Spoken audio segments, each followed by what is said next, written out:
Assalamualaikum warahmatullahi wabarakatuh.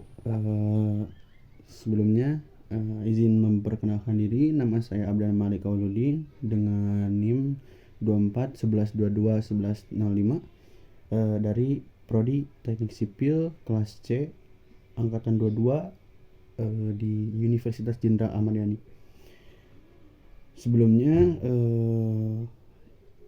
izin di sini saya akan menjelaskan tentang strategi nasional Indonesia dalam menghadapi era global ditinjau dari aspek ideologi. Baik, sebelumnya Bismillahirrahmanirrahim. Salawat serta salam kita panjatkan kepada Tuhan Yang Maha Esa. Puji dan syukur kita serta rahmatnya kita panjatkan kepada Tuhan Yang Maha Esa, dan salawat serta salam kita curahkan dan limpahkan kepada junjungan kita Nabi besar Muhammad SAW. Sebelumnya di sini saya akan menjelaskan tentang apa itu arti ketahanan nasional. Ketahanan nasional berasal dari kata tahan, yaitu menahan kosakatanya. Dan nasional merupakan sebuah bangsa yang ada di sebuah daerah, di sebuah negara. Jadi artinya berarti ketahanan nasional. Ketahanan nasional itu adalah upaya masyarakat di suatu daerah tersebut agar memiliki ketahanan, baik dalam aspek dari dalam ketahanan nasional eksternal, luar, dan ketahanan internal, baik dalam bidang sosial, politik, ekonomi, budaya, ketahanan dan keamanan, dan ideologi tentunya. Dan lalu apa sih ketahanan nasional pada dalam aspek ideologi? Ketahanan nasional dalam aspek ideologi adalah ketahanan nasional atau upaya yang dilakukan suatu negara, suatu bangsa secara menyeluruh untuk mempertahankan nasionalismenya, mempertahankan daerahnya, baik mempertahankan negaranya juga, baik dari ancaman dari eksternal maupun internal. Karena kita sedang membahas dalam aspek dalam era globalisasi berarti kita masuk pada ancaman eksternal, baik di bidang di bidang ideologi, yaitu penyerangan, ancaman dari luar, ancaman dari globalisasi. Di sini saya akan menjelaskan bahwa globalisasi itu merupakan sebuah perkembangan secara menyeluruh di dalam dunia, di dalam bumi, yang artinya perkembangan teknologi, perkembangan ekonomi, dan sebagainya. Nah, ditinjau dari aspek tersebut, kita sebagai bangsa yang memiliki ideologi Pancasila itu harus mempertahankan ideologinya dari ancaman-ancaman globalisasi seperti arus internet yang cepat, perkembangan ekonomi yang dengan cepat. Itu kita harus melindungi sebagai upaya dalam mempertahankan nasional dalam aspek ideologi. Lalu selanjutnya, apa sih faktor-faktor yang mengancam atau faktor-faktor yang berpengaruh dalam ketahanan nasional pada aspek ideologi? Itu ada, yang pertama ada kemajemukan masyarakat Indonesia. masyarakat Indonesia memiliki kemajemukan yang beraneka ragam, yang memiliki rasa Bhinneka Tunggal Ika atau bersatu-satu kita teguh, bercerai-cerai kita runtuh. Karena Indonesia merupakan negara kepulauan dan memiliki begitu banyak ras, etnis, agama, budaya, bahasa, dan lain sebagainya, maka kita perlu adanya rasa Bhinneka Tunggal Ika dari Sabang sampai Merauke. Masyarakat Indonesia itu perlu punya rasa Kebhinneka Tunggal Ikaan. Karena apa? Karena dengan itu kita dapat mempertahankan ideologi kita, yaitu Pancasila. Meski ancaman dari luar negeri, ancaman dari global begitu banyak, begitu rumit, tapi dengan kita memiliki rasa dan ideologi yang kuat, ideologi Pancasila kita yang kuat, maka kita bisa mempertahankan ketahanan nasional tersebut. Lalu yang kedua ada perkembangan dunia. Baik, sebelumnya perkembangan dunia merupakan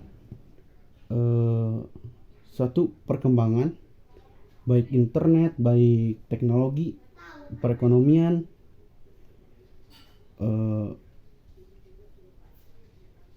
sistem ekonomi, dan sistem pemerintahan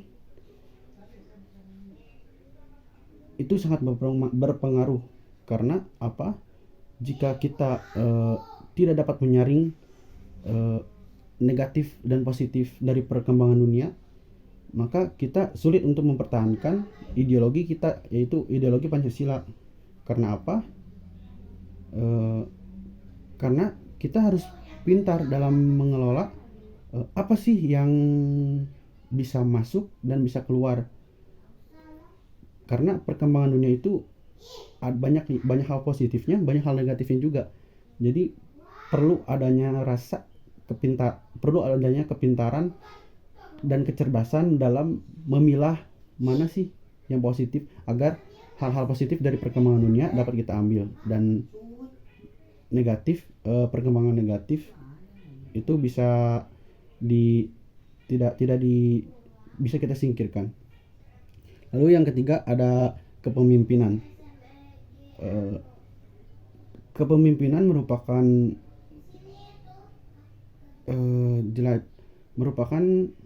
faktor yang bisa juga mempengaruhi ketahanan nasional pada aspek ideologi. Contohnya,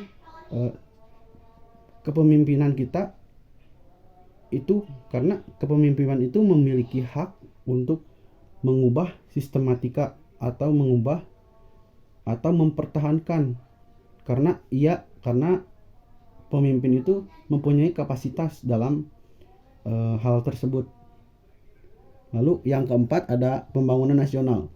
Nah, di sini pembangunan nasional tentu sangat berpengaruh dalam ketahanan nasional pada bidang aspek ideologi. Karena apa? Karena pembangunan nasional itu seperti pendidikan, kesehatan, dan lain hal-halnya itu sangat berpengaruh. Karena apa? Seperti pembangunan sekolah saja, pembangunan pendidikan itu perlu adanya kemerataan pembangunan. Karena apa? Pendidikan itu bisa diselipkan, ideologi itu bisa ideologi Pancasila kita itu bisa diselipkan pada pendidikan, agar ideologi kita kuat. Jadi bisa dari kecil kita itu sudah memiliki ideologi Pancasila. Agar tidak saat besarnya, agar tidak rancu, agar tidak terombang-ambing. Bagaimana sih kehidupan berbangsa yang baik di Indonesia? Ya, kalau misalkan dari kecil sudah dididik, dari pendidikannya ada pendidikan Pancasila, itu bisa bisa sadar bahwa seperti ini kehidupan berbangsa Indonesia, seperti itu. Lalu apa aja dari ancaman ketahanan nasional dari bidang aspek ideologi. Pada aspek ideologi, tentunya banyak sekali ancaman-ancaman baik internal maupun eksternal yang ada di negara kita. Contoh kasus itu seperti perang saudara yang ada di Papua, tentunya OPM itu merupakan salah satu perbedaan ideologi yang mungkin bagi sebagian orang tidak diterima, tapi sebenarnya itu tanpa kita sadari itu merupakan ideologi Pancasila itu ideologi yang paling baik untuk diterapkan di bangsa kita, yaitu bangsa Indonesia, seperti itu. Lalu ada banyak hal sekali contoh lainnya seperti perang saudara dan banyak lagi perang-perang lainnya. Lalu ada ancaman dalam globalisasi sekarang karena cepat, itu ancaman secara aspek ideologinya bisa lewat internet, bisa lewat hal-hal sosial media. Itu bisa dimasukkan, seperti contohnya misalkan Uni Soviet, maksud saya Rusia atau China yang mempunyai ideologi komunis, itu bisa dimasukkan ke dalam lewat internet untuk menyerang ketahanan nasional Indonesia dalam aspek ideologi dengan cara sosial media, dengan cara cyber. Makanya kita perlu adanya cyber security. Itu sangat penting. Karena apa? Karena kita itu sebagai bangsa harus memperlihatkan, kita itu harus melihat apa sih perkembangan dunia yang ada saat ini, dan kita harus bisa mengikutinya, bahkan melampauinya. Oleh karena itu ada beberapa solusi, ada beberapa saran dan solusi, ada beberapa cara untuk mempertahankan ketahanan nasional dalam aspek ideologi di era globalisasi. Salah satunya yaitu adanya pembangunan yang merata dari internal kita dulu. Pembangunan merata itu sangat perlu, karena seperti yang saya tadi bilang, pendidikan merupakan nomor satu, dan dalam hal pendidikan itu kita bisa memasukkan ideologi Pancasila itu dari anak-anak yang kecil hingga nanti saat dewasa. Bahkan saat kuliah saja masih ada materi tentang Pancasila. Karena apa? Karena kita itu dibuat agar kita itu, maksud saya kita itu, jati diri kita itu dibuat agar kita itu seperti bangsa kita sendiri, seperti bangsa Indonesia, tidak memiliki paham yang lain, seperti itu. Lalu adanya cyber security itu termasuk ke dalam ketahanan nasional, cara ketahanan nasional dalam aspek sekarang dalam era globalisasi. Karena apa? Sangat rentan, terutama mungkin sekarang banyak sekali ancaman dari luar negeri, mungkin pada sosial media seperti TikTok, Instagram dan lain sebagainya. Itu banyak sekali ancaman dalam aspek ideologi, penyisipan secara tidak langsung pada konten-konten itu termasuk salah satu penyerangan cyber dan ancaman ideologi. Karena apa? Seperti yang kita tahu bahwa anak-anak zaman sekarang karena sudah menggunakan HP, sudah menggunakan sosial media, itu bisa saja termakan oleh sosial media yang mungkin mereka belum sepenuhnya paham apa sih artinya ideologi seperti itu. Bisa saja nanti dia terpengaruh dan menganut ideologi paham-paham yang di luar Pancasila seperti itu. Ada baiknya kita itu, dan yang ketiga ada baiknya kita itu pendidikan kita itu selalu disisipkan